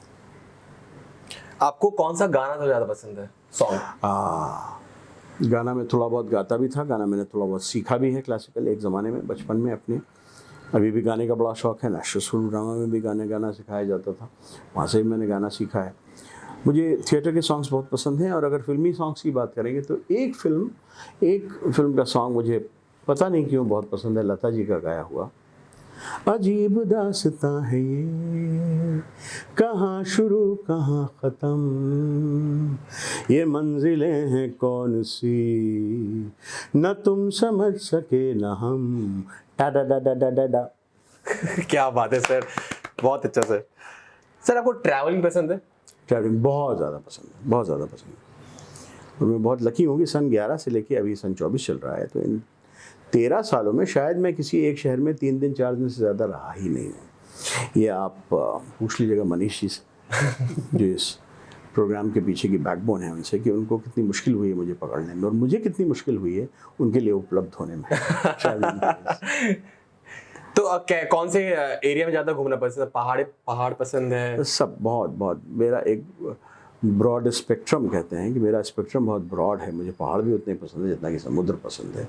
और ये कहना बहुत मुश्किल है कि मुझे सेब ज़्यादा पसंद है या अंगूर ज़्यादा पसंद है या संतरा ज़्यादा पसंद है। तीनों मिला के मुझे दोगे तो सबसे ज़्यादा पसंद है। बुक्स कौन सी पसंद है ज़्यादा? आपने मेरे घर पे क्या देखा है? बुक्स के तो सारे ही विषयों की बुक्स मुझे बहुत पसंद है। इतिहास से मेरा विशेष एक नाता है, विशेष मुझे पसंद है। बायोग्राफीज़ मुझे पसंद हैं और तरह तरह की किताबें मुझे पसंद हैं। अगर आप जो भी रोल आप शूट करेंगे इस इंटरव्यू का, तो शायद आज मेरी किताबें भी शूट करेंगे, तो उसमें देख लीजिएगा, आप दर्शकों को दिखा दीजिएगा कि कितनी और किस किस तरह की किताबें मेरे पास हैं।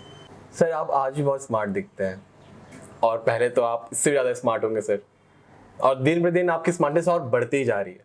सर जब आप इंडस्ट्री में आए थे तो सर आपकी कितनी गर्लफ्रेंड्स थी? अच्छी खासी थी और अभी भी है।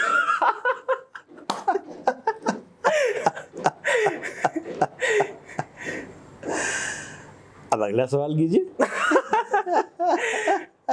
बहुत सारी बातें की सर आपके साथ और बहुत सारी चीज़ें सीखने को मिली, जानने को मिली आपके बारे में सर, आपके लाइफ के बारे में।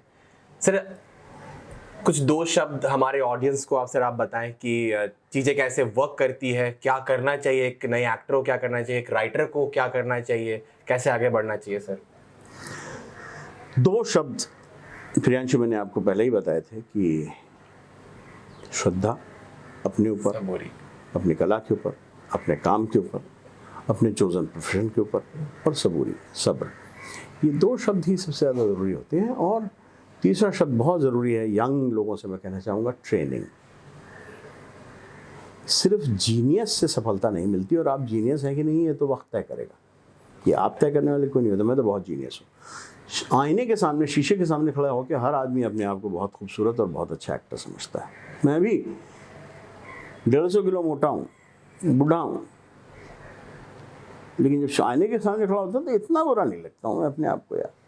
तो ये तो हमारे अंदर एक सेल्फ बिलीफ का सिस्टम नेचर ने दिया हुआ है। अपने पे विश्वास रखो, जैसे हो वैसे ठीक हो, इसी को लेके आगे बढ़ो। आज सुबह मैं देख रहा था, एक आदमी है, कैन यू बिलीव इट, जो जोमेटो में डिलीवरी का काम करता है, वो लंगड़ा है, तो चल नहीं सकता, और जोमेटो में डिलीवरी का काम करता है क्योंकि IIT मद्रास ने उसके लिए एक स्पेशल मोटरसाइकिल बना के दी है जिससे वो लंगड़ा बैठ जाता है। वो एक्चुअली व्हील चेयर है, इस व्हील चेयर में एक मोटरसाइकिल आके अटैच हो जाती है और फिर उसको लेकर के जाता है, फिर मोटरसाइकिल अलग करता है और व्हील चेयर से जाके आपके दरवाजे पे आपको खाना दे के आ जाता है। तो अगर डिलीवरी बॉय, जिसको कि बहुत फास्ट होना चाहिए क्योंकि 10 मिनट के अंदर जोमेटो ने जो आपको वादा किया कि हम खाना पहुंचा देंगे, और वो लंगड़ा है, तो अगर वो कर सकता है काम अपना, तो हम और आप तो लंगड़े नहीं हैं ना अपने प्रोफेशन में। हमको अधिक मेहनत करनी पड़ेगी और हमको अपनी गलतियों की तरफ देखना पड़ेगा। अक्सर हमको लगता है हम में तो कोई गलती नहीं है, सिस्टम बहुत बुरा है। गलती अक्सर हमारे अंदर ही होती है, इसकी तरफ हम नहीं देखें। बुरा जो देखन मैं चला बुरा ना मिलिया कोई, जो मन झांक्यो आपनो मुँह से बुरा ना कोई। तो अक्सर गलती हम में होती है, दूसरों में नहीं होती है। दूसरी बात प्रियांशु, मैंने आपको थोड़ा सा निराश किया आज आप मुझसे 2 संवाद सुनना चाहते थे 3 इडियट्स के, जब मैं आखिर में जो है चतुर्लिंगम को गाड़ी दे के निकलता हूँ थिएटर से, तो आप मुझसे वो संवाद सुनना चाहते थे। मैं हमेशा एक चीज़ लोगों को समझाने की कोशिश करता हूँ, सारे इंटरव्यूज़ को और सारे फैंस को भी जो आपको एयरपोर्ट में मिलते हैं, सर एक ये डायलॉग सुना दीजिए। मैं कहता हूँ कि वो डायलॉग एक कॉन्टेक्स्ट में जब आता है तब अच्छा लगता है। करेक्ट। अगर उस बिना कॉन्टेक्स्ट के हम आपको सुनाएं, मैं भी लता जी का गाना आपको सुना रहा था, अजीब दास्तां है, वो भी जब पूरे ऑर्केस्ट्रेशन के साथ आता है, रिकॉर्डिंग रूम में आता है, थोड़े से डिले के साथ, थोड़े से रिवर्ब के साथ आता है, तब आपको अच्छा लगता है। ऐसे कहने को सुना देंगे लेकिन उसका कॉन्टेक्स्ट नहीं होता। दूसरी बात एक ये है कि जब हमें किसी दावत में कोई सर्जन मिलता है, डॉक्टर मिलता है, तो हम सर्जन से नहीं कहते हैं डॉक्टर साहब खाना खाने के पहले मेरी उंगली में थोड़ा सा एक कट लगा के दिखाए डॉक्टर साहब, प्लीज़ एक कट लगा दे डॉक्टर साहब। हम उसको कभी नहीं कहते। हम पुलिस वाले से नहीं कहते हैं जब हमको पार्टी में मिलता है, सर एक बार मुझे अरेस्ट कर लीजिए, सर एक बार हथकड़ी मुझे बना दीजिए, सर प्लीज़। तो हम अभिनेताओं से ऐसा क्यों चाहते हैं कि सर एक डायलॉग सुना दीजिए, या गायकों से कि सर एक लाइन सुना दीजिए, मैडम एक लाइन सुना दीजिए। ऐसा क्यों करते हैं? हमें लगता है कि उनका प्रोफेशन जो है वो यूँ ही है, कहीं भी कर लेंगे। सर्जन में हाँ डर लगता है कि कहीं इसमें टिटनस ना हो जाए। पुलिस वाले के साथ डर लगता है कि साला हथौड़ी लगा के बोली ना जाए। तो हमें ये नहीं कहना चाहिए कभी किसी अभिनेता से, क्योंकि उसका एक कॉन्टेक्स्ट होता है, उसका एक तरीका होता है, उसकी एक जगह होती है ना। सर प्लीज़ आप दर्जी हैं, प्लीज़ कैंची लेके मेरे कुर्ते में कुछ कट कर, ऐसा हम नहीं कहते हैं ना। तो हमको अभिनेताओं के साथ भी नहीं कहना चाहिए। सही बात है सर। Thank you. सही बात है सर। अपनी जर्नी में सर कुछ चीज़ें बताइए जो हमें और इंस्पायर करे सर। पहली बात तो ये है कि आप इस जर्नी में क्यों आए हैं ये आपको पता होना चाहिए। इंस्पिरेशन जो है, इंस्पिरेशन इसी चीज़ से मिलता है। अक्सर हम लोग गलत वजहों से एक प्रोफेशन में आ जाते हैं और फिर हमको निराशा होती है। मतलब अगर आपको अभिनय करना अच्छा लगता है तभी आप यहाँ आना चाहिए। अगर आपको मैगजीन के कवर पे छपना अच्छा लगता है तो कुछ और करो, वहाँ भी छप जाओगे तुम। लेकिन नहीं, वो मैगजीन के कवर पे जब से मैंने देखा ना उनको, लता मंगेशकर जी को, तब से मुझे भी गाने की तलब हो गई। गाने की तलब है तो गाने की तलब है। लता जी के ज़माने में कोई मैगजीन नहीं छपती थी तब भी उन्हें गाने की तलब थी। बहुत से अभिनेता ऐसे थे जब कोई मैगजीन नहीं छपती थी तब भी वो अभिनय करते थे। तो यहाँ आप आए किस लिए? नहीं, बहुत पैसा कमाते हैं स्टार, तो मैं भी भाई, तो आप पैसा कमाने के लिए आओ तो कुछ और करो। मैं तुमको और उससे आसान तरीके बता देता हूँ जो करके तुम उतना ही पैसा कमा लोगी या ज़्यादा कमा लोगी। तो आप आए किस लिए हैं? अक्सर हमको ये बात पता नहीं होती है। हम यंग होते हैं, हम इम्प्रेशनेबल होते हैं, हम देखते हैं और हम आ जाते हैं। चलो बम्बई, वहाँ पे पैसा भी मिलेगा, नाम भी मिलेगा और बड़े फैशन की दुनिया में रहना भी मिलेगा, ग्लैमर भी मिलेगा। तो ऐसा नहीं होता है। एक कानपुर के एक लेखक थे, बहुत पहले की बात बता रहा हूँ मैं आपको, कम से कम 50 साल पहले की। उन्होंने एक छोटी सी किताब लिखी जो उन दिनों 8 आने 4 आने में बिका करती थी स्टेशन पे, कि फिल्मी संसार का सच। और फिल्मी संसार के सच में उन्होंने जो पहली लाइन लिखी उस किताब में वो ये था, कभी आपने गुड़ की फैक्ट्री देखी है जो इतना मीठा, इतना स्वादिष्ट, इतनी अच्छी खूबसूरत चीज़ होती है कि आपका दिन बन जाता है। गुड़ की डली मुंह में डाले हुए आप दिन भर घूमते हैं घर से खाने के बाद में टॉफ़ी की तरह। कभी आप उसकी फैक्ट्री में गए हैं? तो अगर आप गुड़ की फैक्ट्री में जाएंगे तो उससे ज़्यादा बदबूदार, उससे ज़्यादा गंदी, उससे ज़्यादा मक्खियाँ आपको कहीं नहीं मिलेंगी। कीचड़, पैर चलेंगे तो आपके जूते और आपके मोज़े और आपका पैर सब कुछ गंदा हो जाता है गुड़ की फैक्ट्री में। उसी तरह कुछ फिल्म इंडस्ट्री भी है जो बाद में बहुत मीठी होती है, जब आप हॉल में एयर कंडीशन में बैठ के देख रहे होते हैं एयर कूल में, वाह वाह क्या चीज़ है वाह। लेकिन अगर आप उसकी कभी फैक्ट्री में जाएंगे तो वहाँ आपको बदबू भी सहनी पड़ेगी, वहाँ आपको मक्खियाँ भी झेलनी पड़ेंगी, वहाँ आपको गंदगी भी देखनी पड़ेगी और उसके बीच में आपको रहना पड़ेगा। अक्सर समस्या क्या होती है कि हमें ये नहीं पता होता है कि हम क्यों आए हैं किसी फील्ड में। अगर आप एक्टिंग करने के लिए सिनेमा की फील्ड में एक्टिंग के आकर्षण में आए, अगर एक्टिंग इज़ योर थिंग, अगर एक्टिंग ही आपकी खुजली है तो आपको तकलीफ़ नहीं होगी। अक्सर आप इसलिए एक्टिंग के लिए आ जाते हैं कि अरे यार वो मैंने किसी की तस्वीर देखी थी मैगज़ीन के कवर पे, तो मैं भी मैगज़ीन के कवर पे आ जाऊंगा अगर मैं एक्टिंग के फील्ड में गया तो ये गलत है और उसमें आपको डिसअपॉइंटमेंट मिलेगा। या बहुत पैसा मिलता है एक्टरों को इसलिए, पैसे कमाने के 1000 तरीके और भी। आफ्टर ऑल बिना अभिनय किए हुए भी आदरणीय अंबानी जी और आदरणीय अडानी जी बहुत पैसा कमा रहे हैं। तो भाई बहुत तरीके और भी हैं। पैसा कमाने के लिए अगर तुम एक्टिंग करने आओ तो तुम एक्टिंग करने नहीं आए हो, एक्टिंग तुम्हारी खुजली नहीं है, फिर तुमको कभी ना कभी आगे तकलीफ होगी क्योंकि तुम उसमें उतनी शिद्दत दिखाई नहीं सकते हो। एज दे से कि don't look at the score board while playing tennis. Tennis player ball को देखता है, वो स्कोर बोर्ड की तरफ। हम क्या करते हैं कि आए तो हम टेनिस खेलने के लिए, टेनिस में बहुत पैसा मिलता है, गुरु रॉजर फेडरर ने कितना पैसा कमाया, हम देख रहे हैं स्कोर बोर्ड की तरफ, वो खेल रहे हैं टेनिस। तो आपको हारना ही है। अगर आप बॉल पे सिर्फ ध्यान दें तो बाकी चीज़ें फिर अपने आप आती रहेंगी। हम आते हैं सिर्फ ग्लैमर से, हमको सिर्फ ग्लैमर दिखाई देता है।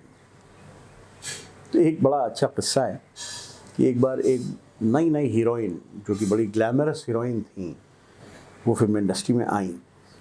अब आजकल तो एयर कंडीशन स्टूडियोज़ होने लगे, तब एयर कंडीशन स्टूडियोज़ भी नहीं होते थे।